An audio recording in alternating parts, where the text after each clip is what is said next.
Who wishes to escape the rat race, the stress of life, to find tranquility and peace and nature? Buying in Sicily could be the best decision of your life, or it could be the biggest headache.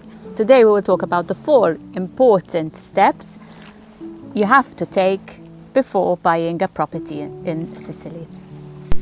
I am not an expert, but I am sharing all of these points from our own experience of buying a property in Sicily, as well as lessons learned from so many friends who have bought rural properties here in Italy. We've seen firsthand what works and what can cause unnecessary stress or extra costs, and I want to help you avoid these mistakes. First, you have to decide if you want a townhouse or a rural property.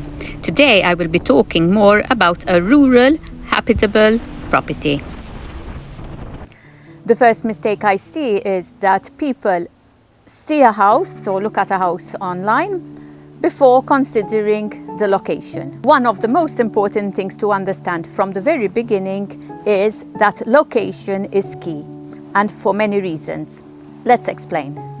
It's easy to fall in love with a house that you see online, the beautiful stone of the house, the rolling hills, but the truth is pictures don't tell the full story. Before you focus on the house, you need to ask these very important questions. Is the area safe? How accessible is it?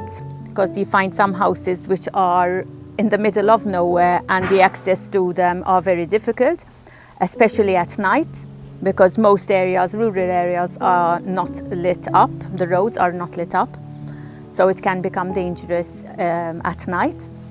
And how far is the area away from shops and medical centres? Let's talk about safety. It's a known fact that some areas in Italy and Sicily are not very safe, especially if you are buying the property as a holiday home and it's left empty most of the time. It is important to check about the neighbors. It is good to have neighbors because they will look over the house, and it is good to be friends with your neighbor. There are some localities which are higher in crime than others, so always check this out before deciding on the location.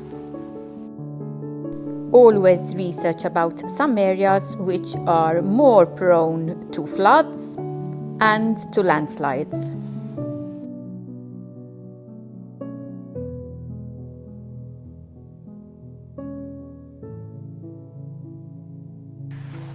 When we talk about location, it's also about having beautiful views, because if you come to resell it, that will be one of the major selling points of a property, the views.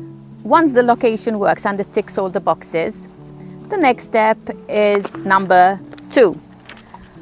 The next step, even before putting in an offer, because these points can determine how much you are willing to pay. This is something that you cannot do yourself, and I highly recommend that you don't, and you appoint a professional. In Italy, this usually means you appoint a geometra who will check all the paperwork. I always advise my family and friends who are buying a property to appoint a geometra who is independent and he doesn't know the owner. A geometra will check all the paperwork, that everything is legal, because it's a known fact that many rural properties here in Italy and Sicily have some irregularity. A room that was built with no permits and any other irregularities which will be very important to be checked. So the geometra will make sure that all the documents are in order. Another very important question that you have to put out to your geometra, because sometimes they overlook this, because they concentrate more on the documents, is to check the right of passage to the property. There are some rural properties which were like all common and like a hamlet, let's say, in the past, and they were divided. And you need to know the right of passage to your house. Sometimes you have to pass through a property of the owner, or sometimes it's a common road that takes you to this property, but you need to have it all written down and checked before you even decide to buy a property. Sometimes the road even belongs to the commune, which is even better because then they are responsible for the maintenance of the road. But if the road belongs to some of the houses around, you have to be sure and in agreement, even on paper, who is responsible for any damages to the road. The advice I give here is never to rely on the seller and what he tells you, because in the past it was, and you find many cases still today, that the farmers would have agreed between them who passes from here and who passes from there, or maybe they had a written agreement between them, which unfortunately won't be valid anymore once the property is transferred to somebody else. So this is a very important point to check, the accessibility and of the road and who it belongs to.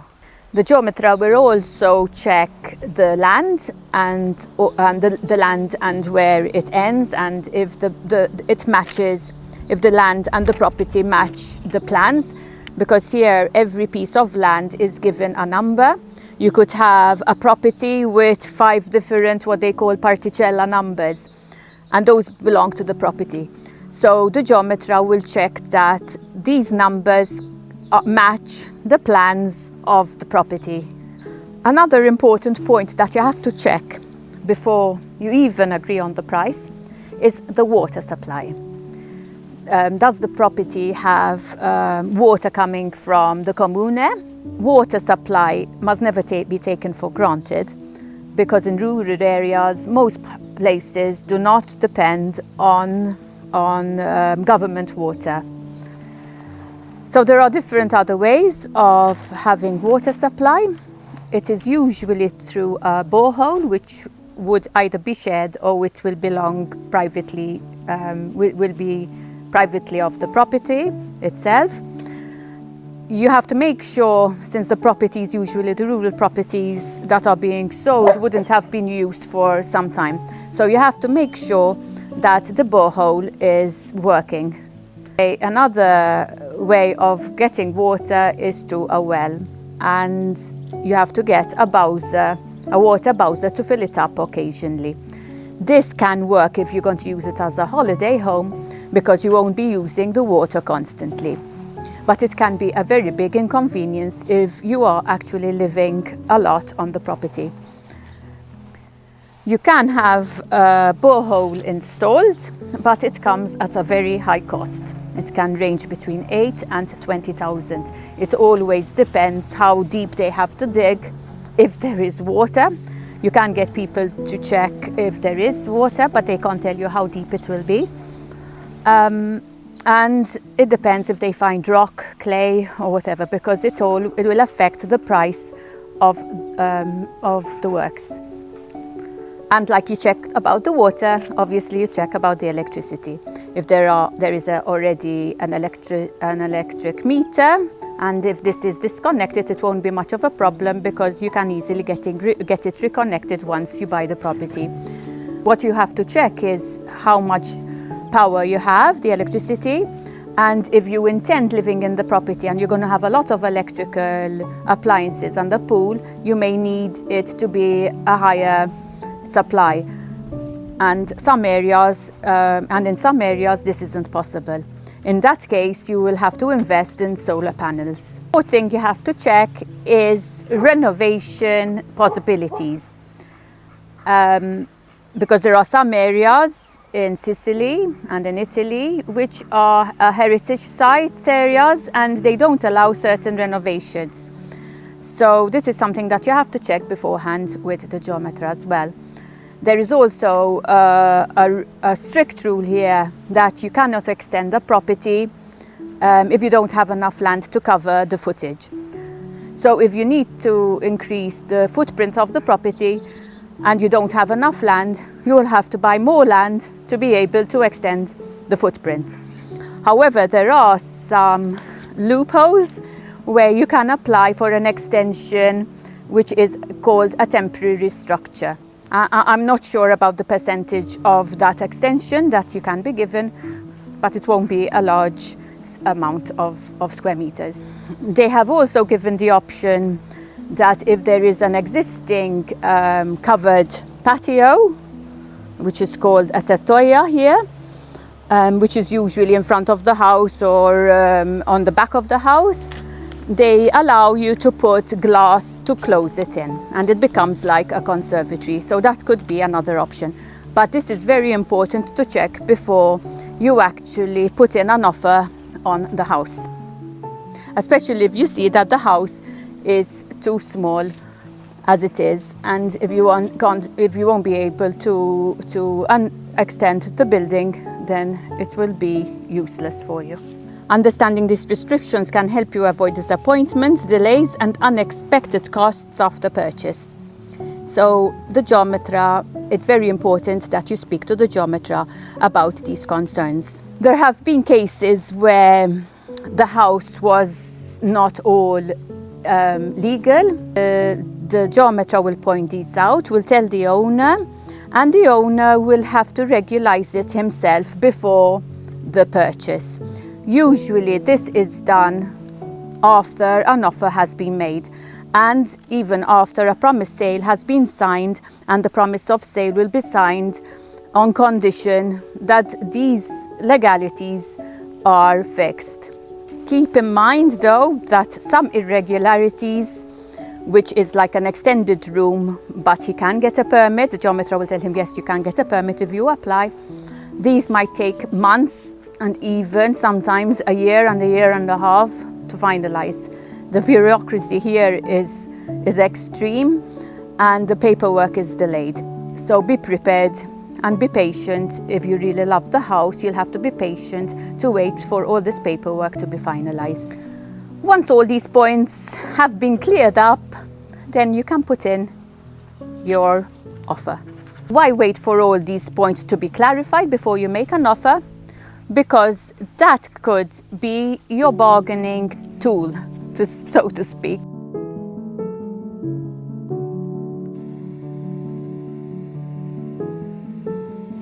Today's 4 points are the key things to consider when looking at rural properties in Italy.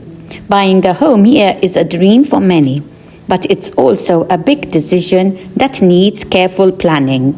By taking the time to check these things up front, you can save yourself from surprises, extra costs, and stress later on. It's all about making informed decisions so your dream of owning a rural property in Italy can become a reality. In my next video, I'll go more in detail into what to look out for once you've chosen a property, and what questions to ask a professional before you actually sign on the dotted line. This is the stage where small mistakes can become expensive problems, so it's really important to get it right. If you found this video helpful, please give it a like, subscribe to the channel for more tips, and hit the bell so you don't miss the next one. And if you have any questions or experiences buying in Italy, leave a comment below. I'd love to hear from you.